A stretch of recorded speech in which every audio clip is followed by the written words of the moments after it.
আরকেপুর থানা ঘেরাও করল জেলা কংগ্রেসের কর্মীরা। কংগ্রেস কর্মী হাসান আলীর বাড়িতে আক্রমণ, মারধর এবং লুটপাটের প্রতিবাদে এই ঘেরাও, বিক্ষোভ এবং ধর্ণা কর্মসূচি। দাবি, আক্রমণকারীদের গ্রেফতার এবং শাস্তির ব্যবস্থা করতে হবে।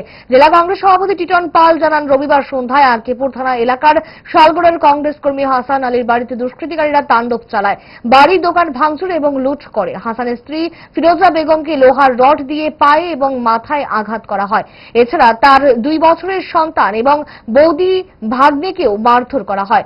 বর্তমানে জেলা হাসপাতালে তাদের চিকিৎসা চলছে। দোষীদের গ্রেফতারের দাবিতে উদয়পুর জেলা কংগ্রেসের উদ্যোগে আরকেপুর থানার সামনে বিক্ষোভ, ধর্ণা এবং ঘেরাও করা হয়। আক্রমণকারীদের নাম ধাম দিয়ে মামলা করেন আক্রান্ত মহিলা। থেকে রক্ত ধরছে, হাঁটতে পারছেন না, সেখানে পাবলিক গাড়ি সেই মহিলাকে বিজিবি গুন্ডাদের বয়ে বাড়ি ব্যারিকেড করে রেখেছেন। হাসপাতালে সেখানে আসতে পারছেন না। পুলিশের কাছে বারবার সেখানে বলেছি আমরা যে অন্তত মহিলাকে হাসপাতালে নিন। 5:30 থেকে রাত্র 11টা পর্যন্ত পুলিশ প্রশাসন সেখানে মহিলাকে হাসপাতালে নেওয়ার উদ্যোগ গ্রহণ করেনি। এটা অত্যন্ত সেখানে দুর্ভাগ্যজনক। আমরা পুলিশ প্রশাসনের কাছে এসেছি। ফিরোজা বেগম এখন উদয়পুর জেলা হাসপাতালে খুব আশঙ্কাজনক অবস্থায় আছেন। ওনার মাথায় সিলি লেগেছে, পায়ে সিলি লেগেছে, উন্নত চিকিৎসার জন্য হয়তো বাইরে নেওয়া হতে পারে। ফিরোজা বেগম আজকে সেখানে যে সমস্ত দুষ্কৃতিকারীদের উনি চিহ্নিত করতে পেরেছেন, সে নূতন শীল, তারপর সঞ্জু দাস,